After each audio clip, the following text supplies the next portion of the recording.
Feel that we are going to create trouble? This is a democratic expression of opinions.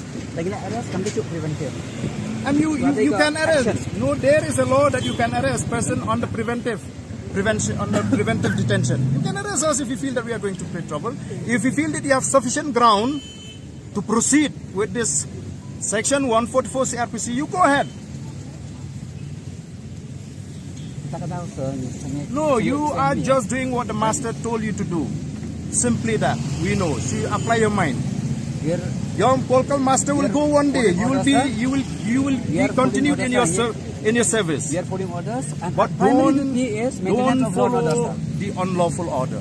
This is unlawful. The Supreme Court has stated clearly that you cannot invoke section 144 CRPC just to prevent legitimate expression of opinion and grievances. We are expressing our legitimate grievances where the government has removed those officials from the Lokayukta, an institution which has been brought to contain corruption, to deal with corruption. Sir, as a respected, you tell me what is kaya katakalan? This is violent. Is this violent?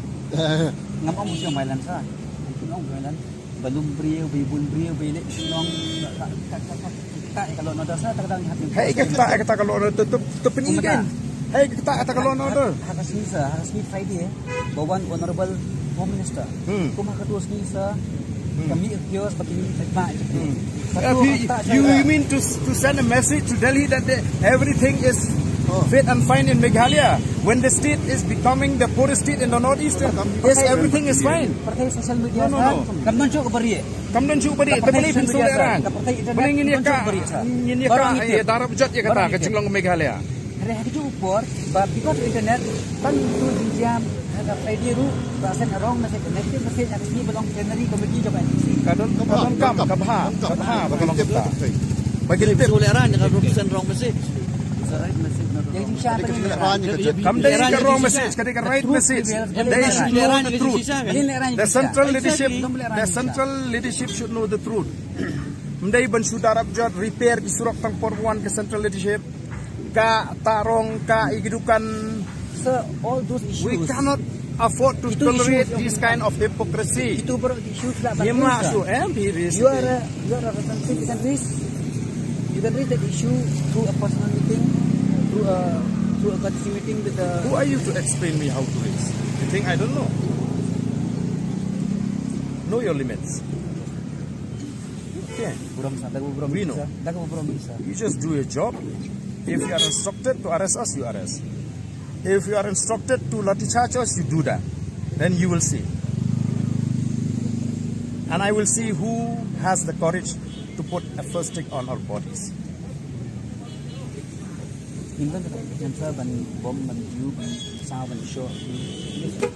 Ngingim ko ajing kulmar, ka ko ajing kulmar ka sorkar. Ka ko ajing kulmar ka district administration.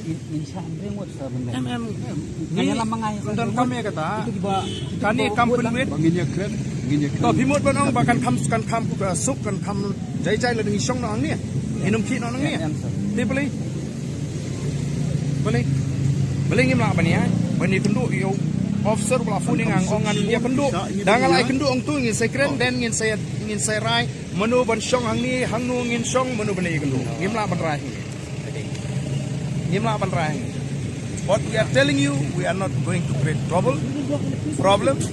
We have already mentioned it is going to be a peaceful demonstration. Do you understand peaceful demonstration? Not with this.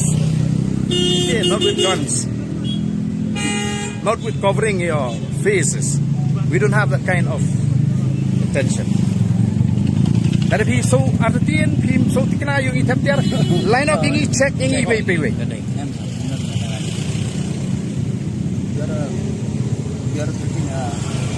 Dia nak kata tahu konfi kata ngalak ada keren.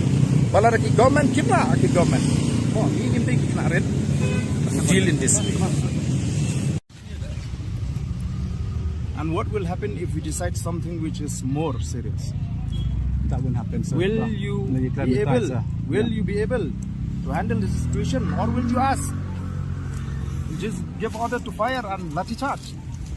That is what you are waiting for. The way you are preparing.